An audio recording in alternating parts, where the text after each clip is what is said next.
con lo que es la parte de la fisiología digestiva. Como estamos en la primera semana nosotros de fisiología digestiva, entonces vamos a proseguir hoy día. Hemos visto en la primera parte que la digestión de los alimentos, que la absorción de los alimentos que nosotros consumimos se basa principalmente en que estos son ingeridos en forma de polímeros, sean polisacáridos, polipéptidos, triglicéridos, ¿no? Son ingeridos y al ser ingeridos nosotros pasan por el tubo digestivo, que como han visto la conformación es realmente un tubo digestivo. Este tubo digestivo, al avanzar, al ir avanzando, ¿sí? Al ir avanzando el tubo digestivo, vemos la conformación, que tenemos las glándulas anexas y accesorias, ¿no? Tenemos las fibras musculares, ¿no? Que van produciendo diversos tipos de movimiento, que ya los hemos visto, lentos, espigas, ¿no? Y que esto permite que avance, en esta fuerza motora, permite que avance el alimento, formando ya monómeros finalmente de cualquier tipo, absorbiéndose en el intestino delgado y prosiguiendo las sustancias de desecho para formar la materia fecal y ser expulsados, como hemos visto, por el ano y por el recto.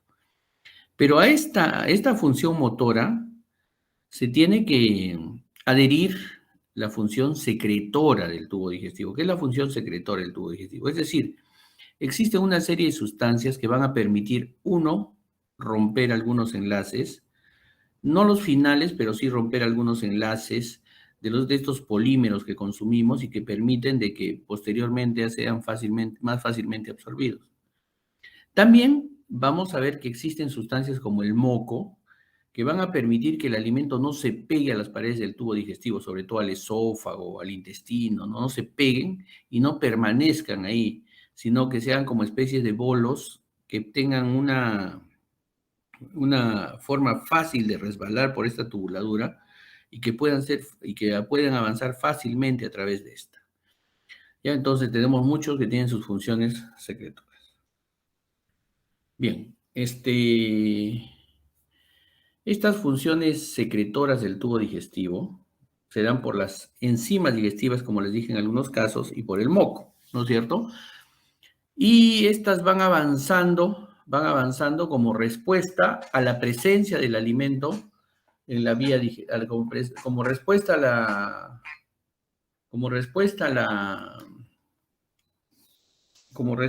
la presencia del alimento, van avanzando, ¿sí? Van avanzando a través de la vía digestiva, ¿sí? A través de la vía digestiva. Un momentito, por favor. Señora Irma, estoy en clases. La llamo después, por favor. ¿Sí? Ah, ya, voy a ver eso.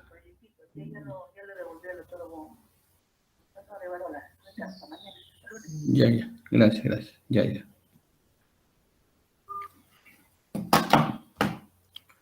Bien, entonces, como nosotros, vamos formando las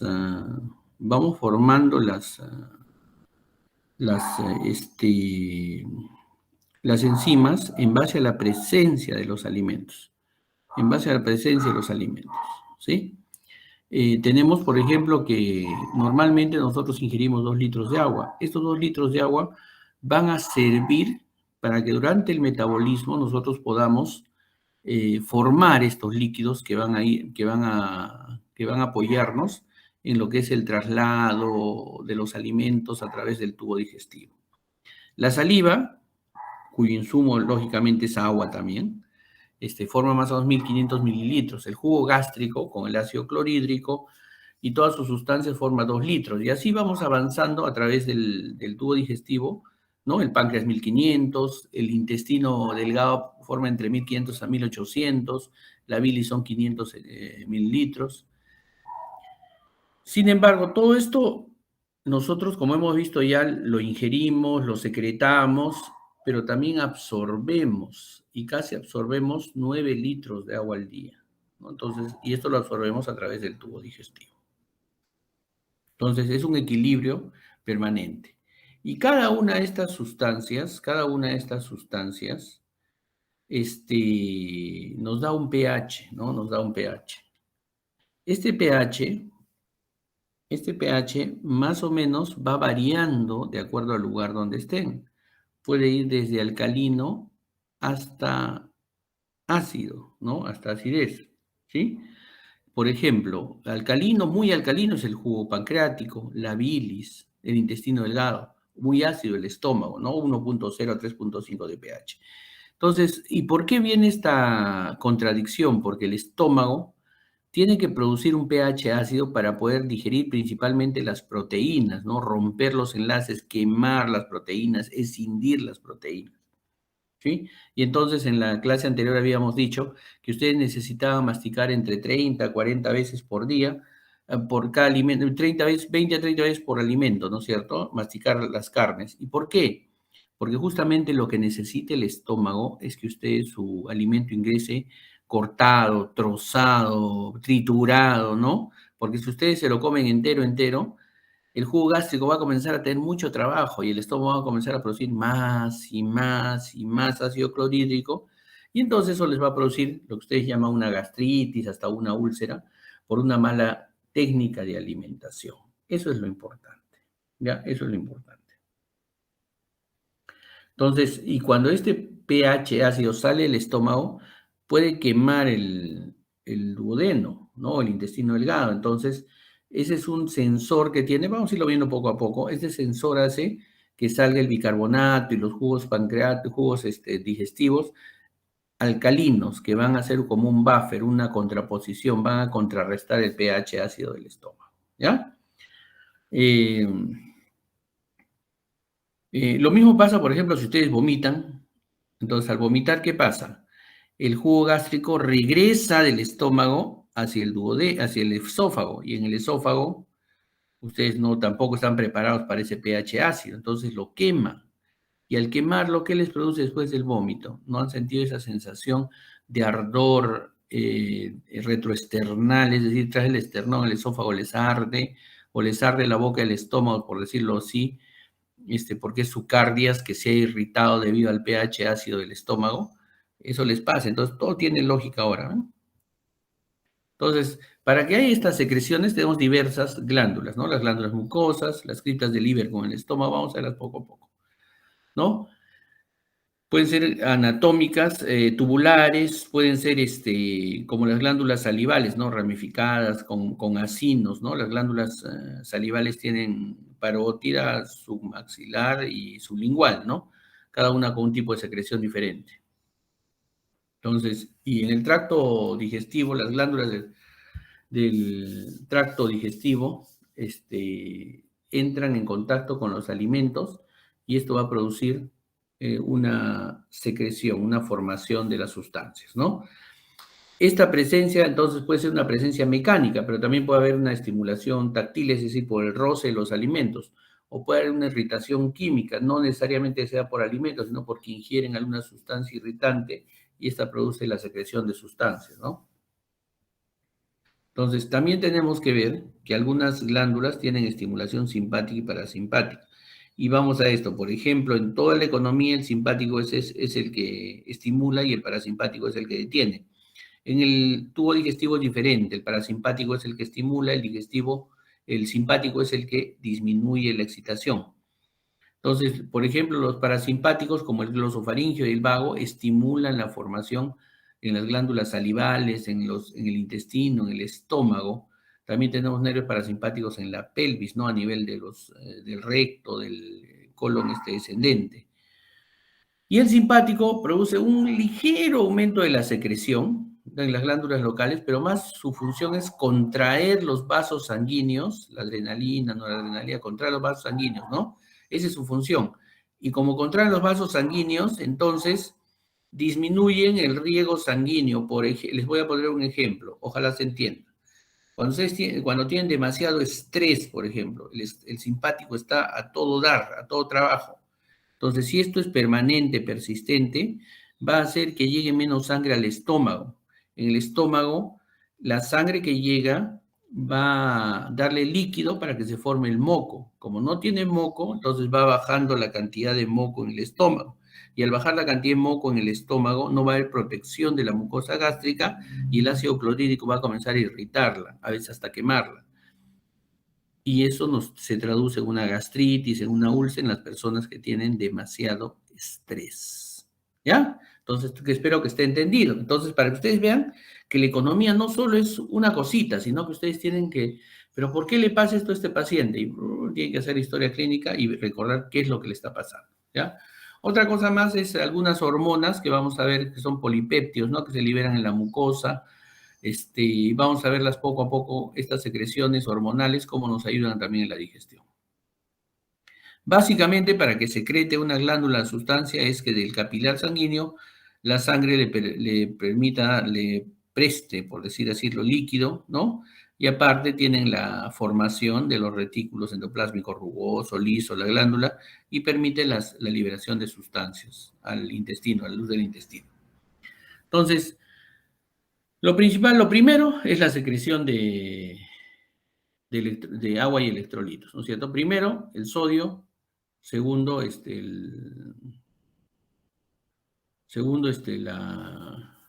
la célula, cuando hay secreción de sodio, todo el sodio ingresa, y al ingresar el sodio, favorece la entrada de otros iones, porque la vuelve más positiva la célula, ¿no? La despolariza. El sodio también es seguido por el agua, y el agua con el sodio comienzan a hinchar la célula, y antes de que estalle, comienzan a secretarse hacia afuera. Si es mucosa, se secretan con moco, ¿no es cierto? Y si es solo líquido, entonces se secreta con sodio con agua. Entonces, si es con moco, esta formación que viene, agua y moco, entonces este moco va a envolver a los alimentos, al bolo que está ingresando, al bolo alimenticio. Y al envolverlo, lo que va a hacer es hacerlo más suave y permita que vaya resbalando, vaya avanzando por la tubuladura digestiva. Entonces, más o menos ahí las generalidades. Entonces, ahora vamos a hacer, no muy prolongadamente, cada parte, ¿ya? La secreción de la saliva, por ejemplo. Tenemos 3 glándulas básicamente en la saliva: parótida, submaxilar y sublingual. Aparte, hay unas glandulitas bucales, ¿no? Que son más pequeñas. Básicamente, no, la saliva secreta 2 cosas: la tialina o amilasa salival y las glándulas mucosas, ¿no? Abundante mucina o con una secreción serosa. Perdón, mucosa, con una secreción mucosa. Entonces, la serosa es con tialina y amilasa. Entonces, lo que sucede es que la parótida principalmente produce tialina, ¿no? Y las otras glándulas submaxilares y sublinguales producen moco. ¿Qué es lo que hace? Pues entonces, ¿qué nos permite hacer la tialina en la boca? Como tú masticas, vas masticando, en esa zona, en la boca misma, ya comienzan a romperse los enlaces de los carbohidratos. Hasta 10% de los carbohidratos se metabolizan ahí. Hay una pequeña lipasa lingual muy insignificante que también nos ayuda un poco con la grasa, pero es insignificante. Entonces, la tialina o el moco se producen en acinos, ¿no es cierto? Como les digo, se depende de la glándula. Y tiene una composición acinar de 15 miliequivalentes de sodio, cloruro y 30 de potasio, ¿no? Y 50 a 70 miliequivalentes de bicarbonato. Recordemos que la saliva tiene un pH de 6 a 7. Estas células acinares que ya producen esta sustancia van a pasar por las células intercalares. Y las células intercalares y luego ductales van a ir absorbiendo y secretando electrolitos hasta hacer la saliva que nosotros necesitamos, ¿ya? Entonces, la saliva se encarga, pues, al formarse de lavar, arrastrar los gérmenes, ¿no? Tiene algunas enzimas, bioenzimas, y tiene muy aparte de eso, tiene la enzima amilasa que permite el inicio de la digestión de los carbohidratos. También hay, dentro de la saliva hay muchos gérmenes que destruyen virus y bacterias muy poderosos. Recordemos que la boca es una zona muy sucia en nuestro organismo, ¿no? Por ejemplo, mucho pensábamos nosotros que con el VIH, en el SIDA, se contagiaba por besos, pero se ha visto que la saliva disminuye la motilidad del virus, disminuye su replicabilidad, ya, del virus. Entonces, la saliva es muy poderosa en ese sentido. ¿Quiénes regulan la secreción de la saliva?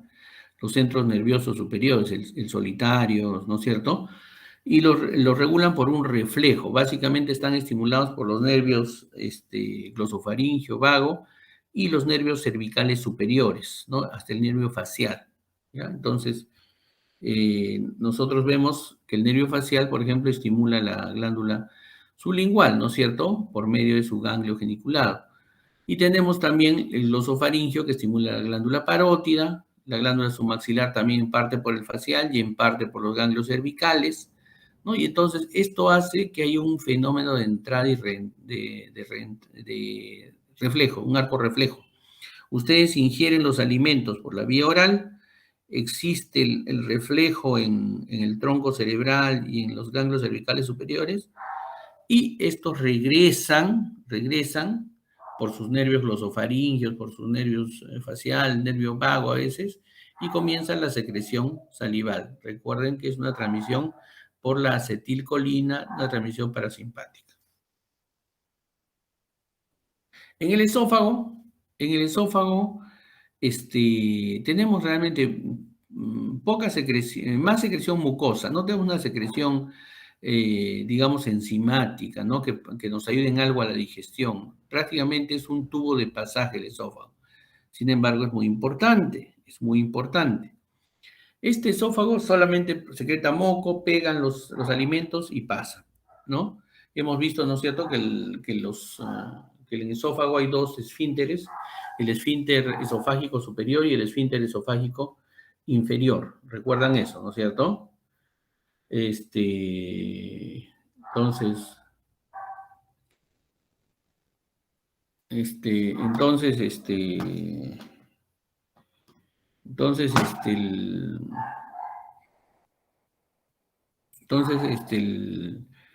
el esfínter esofágico superior e inferior permiten también que a la presencia del bolo alimenticio se abre, ¿no? Se abre el esfínter esofágico superior o inferior y al abrirse el alimento pasa a través de eso. Tiene una presión de agua de 30 centímetros, recuerden eso. Llegaba entonces caído, ¿por qué les hablo esto? Porque al pasar del esófago al cardias, al estómago tenemos una válvula que se llama cardias, un esfínter, el cardias, que tiene que ser vencido.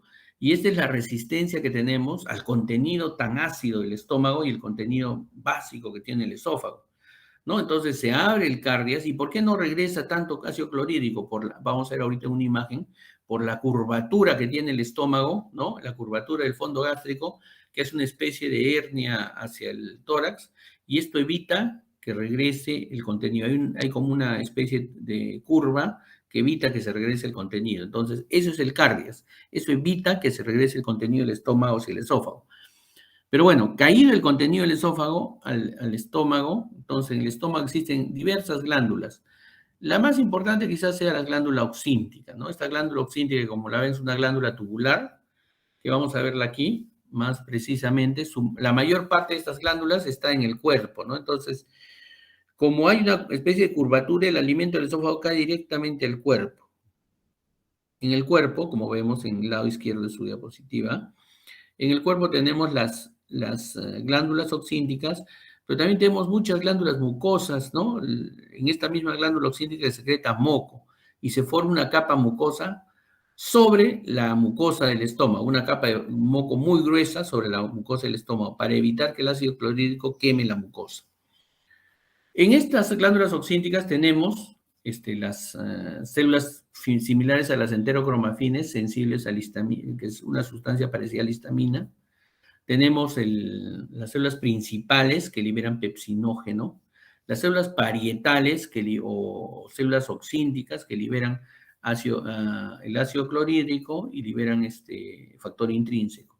Y tenemos las células ductales, las células del cuello, etc., que liberan moco. Entonces, nosotros tenemos varios tipos celulares, ¿no? Varios tipos celulares. Las principales, las similares a las enterocromafines, las células principales o chief cells, que son las que se encargan de liberar pepsinógeno, el pepsinógeno se encarga de metabolizar proteína cuando se activa con el ácido clorhídrico. Bueno, y el otro tipo celular importante es la célula parietal o oxíntica, que nos secreta factor intrínseco para la absorción de vitamina B12 y ácido clorhídrico. Entonces, esta es una glándula oxíntica, creo que ya más o menos la conocemos. ¿Y qué es lo que pasa con esta glándula oxíntica? ¿Cómo secreta las células parietales? Hemos visto varios tipos celulares. Las células parietales secretan el ácido clorhídrico. ¿Cómo lo hacen? De líquido extracelular, nosotros vamos a obtener cloro. Y de los iones bicarbonato, del ácido carbónico que se forma dentro de la célula por el metabolismo del CO2, el ion bicarbonato se reabsorbe hacia la sangre y el hidrogenión es liberado hacia el estómago.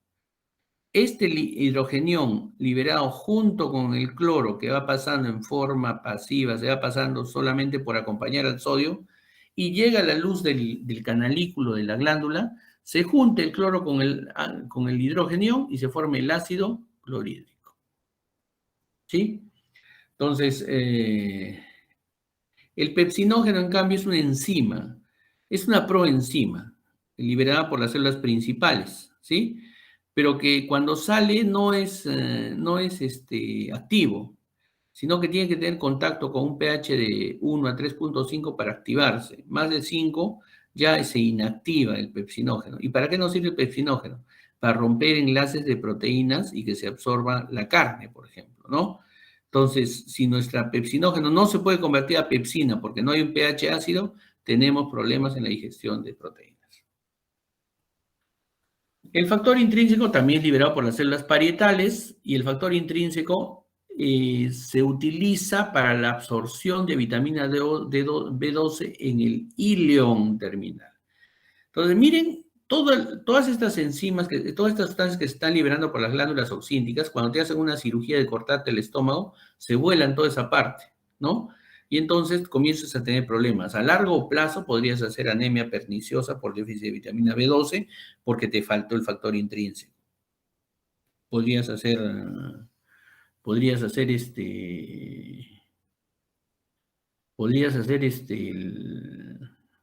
la, podría ser una mala digestión de alimentos porque no tienes ácido clorhídrico, ¿no es cierto?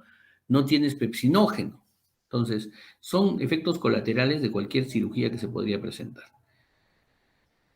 Cuando llegamos, hemos pasado del cardias al fondo del estómago, vamos a encontrar las glándulas oxínticas, ¿no? Y pasamos al otro lado. Entonces, el estómago hemos dicho que es mezcla, almacenamiento, ¿no es cierto? Y digestión. Entonces, el ácido clorhídrico va envolviendo al alimento, a las proteínas, rompen los enlaces, la pepsina viene y rompe más enlaces.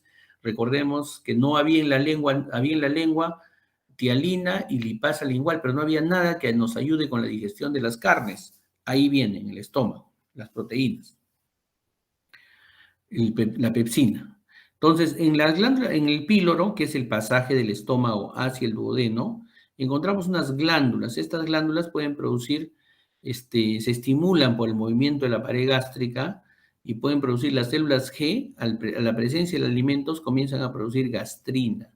Esta gastrina es básica porque va a ir a activar a las células similares a las enterocromafines y estas células enterocromafines van a activar una bomba que se llama una bomba que se llama bomba de protones.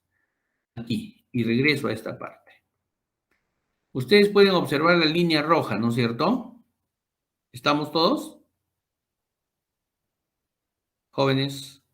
Sí, profesor. Ya. Pueden observar la línea roja, ¿no es cierto? Bien. En esa línea roja estamos viendo que se reabsorbe el bicarbonato hacia la luz vascular y se elimina el hidrogenión hacia la luz del canalículo. Pero para que salga el hidrogenión, ¿quién ingresa? El potasio, ¿no es cierto? El potasio es reabsorbido. Y hay una P, y hay varias P ahí en esa línea. Esa es la bomba de protones, por eso se llama P. ¿Quién activa esa bomba de protones para que nosotros podamos, esa bomba de protones se activa y nosotros puede salir el hidrogenión, puede salir el cloro y ya se activa el ácido clorhídrico, Otra vía por la cual también sale el hidrogenión es porque hay receptores histaminérgicos en esta membrana, ¿ya? ¿Y de dónde viene esa histamina que va a activar esos receptores histaminérgicos, H2, H1? ¿Dónde vienen? Vienen de la histamina que se forma en las células enterocromafines. ¿Y quién activa las células enterocromafines? La gastrina. Entonces, la gastrina del píloro, cuando siente el alimento, viene y activa las células enterocromafines, y las células enterocromafines secretan histamina, y la histamina estimula la célula parietal y comienzan a producir ácido clorhídrico. Otra vía de la formación del ácido clorhídrico es la bomba de protones, ¿ya? Y entonces nosotros tenemos medicamentos para disminuir la formación de ácido clorhídrico, inhibiendo la bomba de protones, y otro bloqueando los receptores de histamina, ¿no? En esta zona. La bomba de protones parecía muy buena, solo que ahora nos ha comenzado a dar aplasias celulares y a largo plazo podrían aparecer cánceres, ¿ya? Entonces, lo que pareció que era el medicamento boom para la gastritis, nos está comenzando a dar un poco de inquietud, ¿ya? La seguimos usando porque no tenemos estudios a largo plazo. Bien, y tenemos también el estómago, glándulas mucosas superficiales. Entonces, con todas estas células que nosotros vemos, con todo este moco que nosotros estamos viendo, el alimento dentro del estómago está que se mueve, ¿no? Se mezcla, se mueve, se mezcla, se mueve, ¿sí?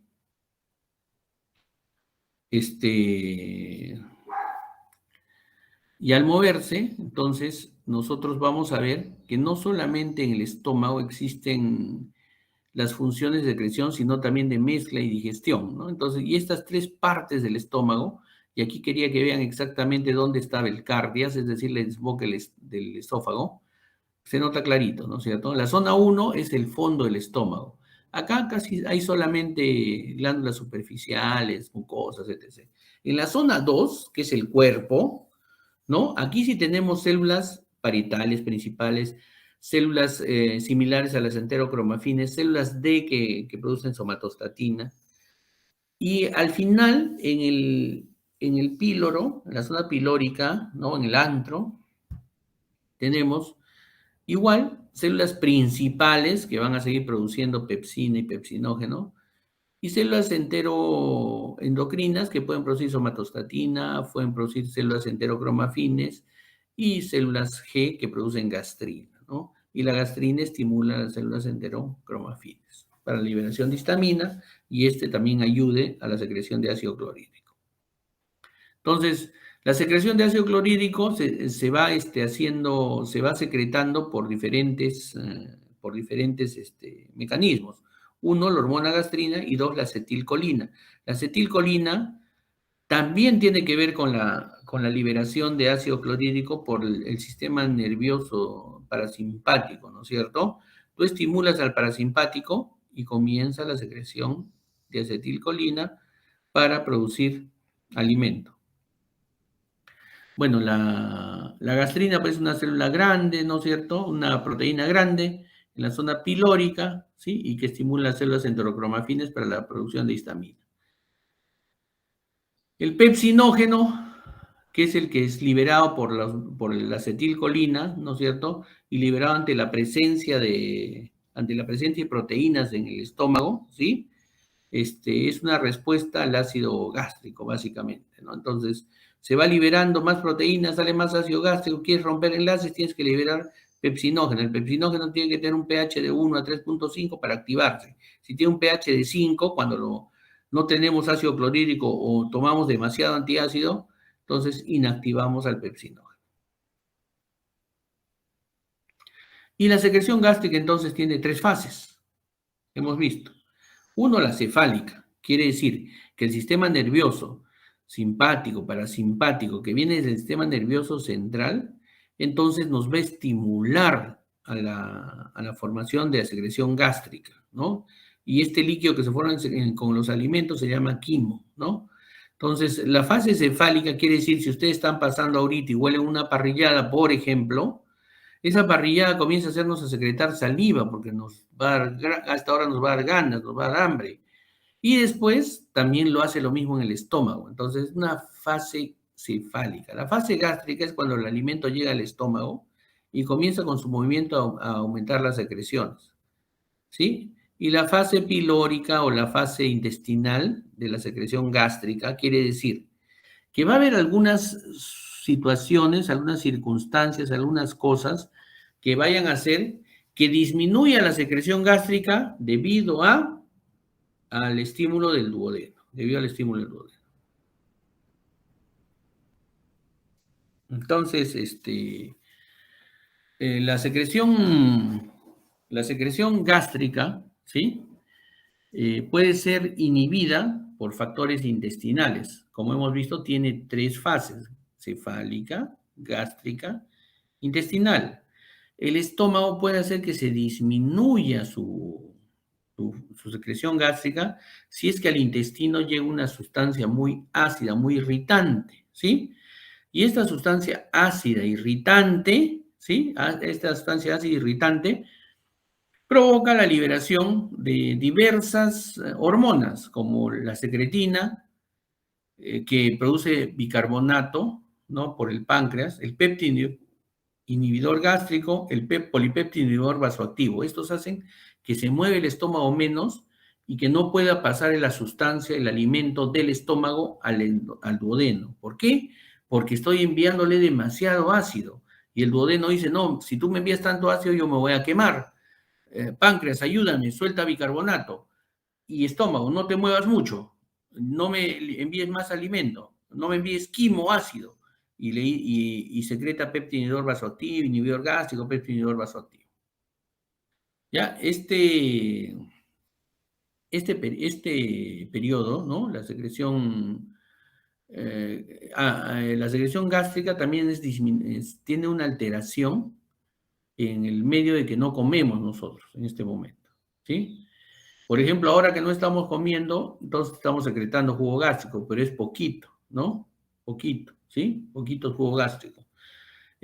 Poca pepsina, casi nada de ácido, ¿no? Estamos secretando, si no nuestro estómago estaría ardiendo.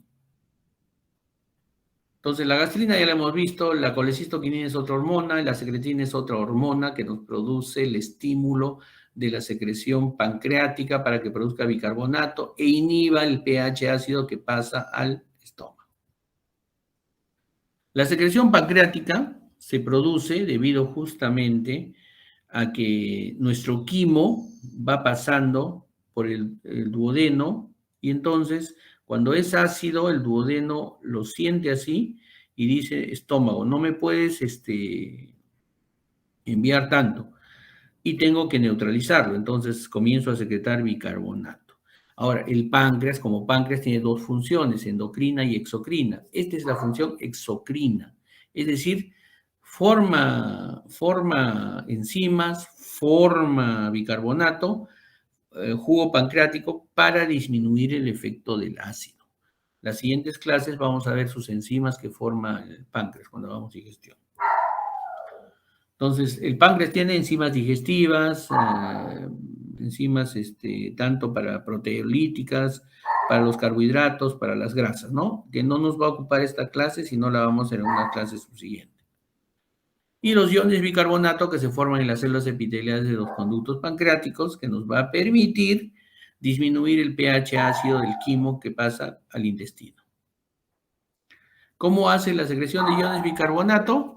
El mismo mecanismo, CO2 más agua, ¿no es cierto? CO2 más agua dentro de la célula y se forma ácido carbónico y este ácido carbónico se rompe y forma bicarbonato e hidrogenión. El bicarbonato se une con el sodio, y forman bicarbonato de sodio.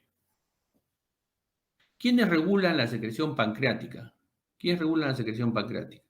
La secreción pancreática la regulan la acetilcolina, la colecistoquinina y principalmente la secretina, ¿no? La secretina. La secretina que está en las dos primeras, está en el duodeno en sí, y es la que siente la presencia de grandes cantidades de ácido, ¿no? En el duodeno, muy ácido. Entonces, la secretina en células D nos expulsa, nos genera la formación de bicarbonato en el páncreas, y esta formación de bicarbonato en el páncreas es liberada hacia el duodeno, mezclándose con el pH ácido del quimo que viene y disminuyendo su acidez, ¿no? Y no nos va a quemar el duodeno. Entonces, la secreción pancreática tiene también 3 fases, igual que el estómago: cefálica, gástrica, intestinal, igualito que el estómago. La cefálica, cuando la acetilcolina pues comienza a sentir el alimento, ¿no? Cuando comienza a sentir el alimento, el estómago comienza a secretar ácido y ese ácido comienza, sin comer nada, comienza a pasar al duodeno. Entonces el duodeno también, el páncreas también tiene que comenzar a trabajar para disminuir el ácido el pH ácido de esa secreción. En la secreción gástrica, también cuando llegue el estímulo, el alimento al estómago, entonces comienza a producir su digestión, comienza a formarse el quimo ácido, y entonces el páncreas dice, el páncreas va a estimular esto, ¿no? Y en la secreción intestinal, finalmente es la secreción, la secreción pancreática, ¿no? La secreción pancreática, al contacto con el pH ácido del quimo que pasó al duodeno, también estimula la formación de su solución pancreática.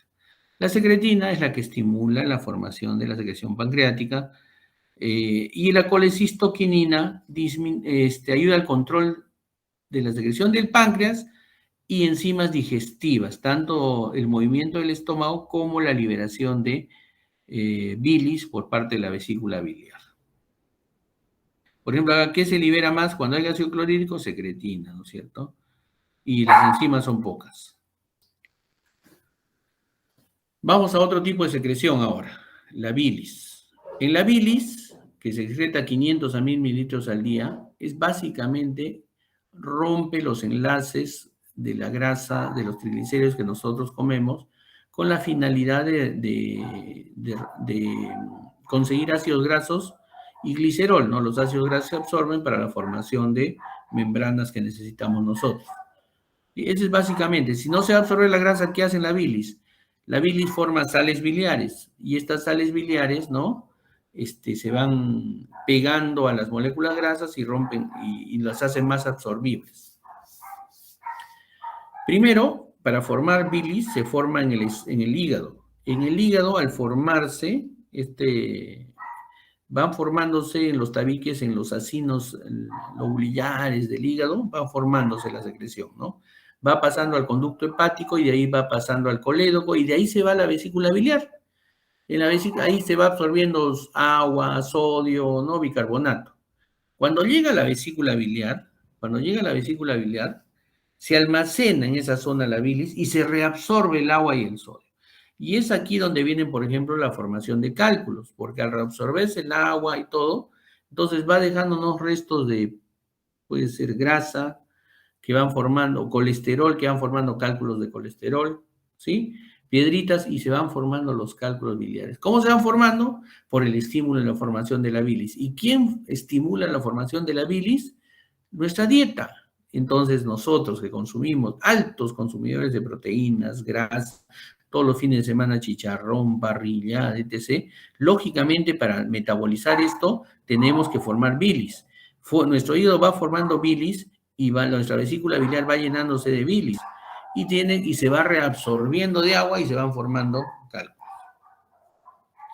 La bilis entonces forma la vesícula biliar forma un conducto cístico que se une al conducto hepático y forman el colédoco, que van a desembocar en el duodeno, junto o al ladito del conducto pancreático. ¿Ya? Entonces, las sales biliares que se van formando aquí, lo que hacen es pegarse a la grasa, a las moléculas grasas, y las hacen más difusibles, ¿no? Van llegando y se hacen más, que se digieran más fácilmente. Vamos a hacer una clase solamente de esto, de sales biliares. Y finalmente, las sales biliares se forman a partir, pues, del colesterol, ¿no es cierto? Entonces, y el colesterol nos permite, entonces, la absorción indirectamente la absorción de más grasas, ¿no? Este es más o menos, y ahí está la formación de cálculos biliares, ¿no? Se forman debido a ¿qué? A que la mucosa de la bilis absorbe más agua de lo normal y va precipitando las sustancias. El intestino delgado también secreta moco, y este moco es secretado por estímulo vagal, por estímulos mecánicos, táctiles del alimento, de presencia del alimento en el duodeno, ¿no es cierto? Y la gastrina, también la gastrina. Entonces, perdón, la secretina también está presente, para darle un pH un poco básico a la formación. Entonces, cuando el alimento pasa del duodeno, luego de haber tenido todo ese procesamiento, comienza a pasar por el intestino, entonces tenemos la secreción de distintas sustancias. ¿Sí? Acá tenemos, por ejemplo, nuestra absorción, es lo importante en el intestino, ya no secreción, sino absorción, y absorbemos más o menos 1800 mililitros de líquido al día por nuestras vellosidades. En su libro van a ver cómo las vellosidades, hay pliegues tras pliegues de vellosidades y cómo van aumentando su absorción. Pregunta examen, jóvenes, pregunta examen. Ya les dije las dos preguntas de esta clase, ¿no es cierto? Ya entonces, ya tienen ustedes sus cuatro primeras preguntas. Espero que las recuerden, espero que las estudien. Bien, y entonces tenemos acá nuestras enzimas digestivas en el borde en cepillo de la mucosa intestinal. Esta va a ser la siguiente clase, la del día lunes.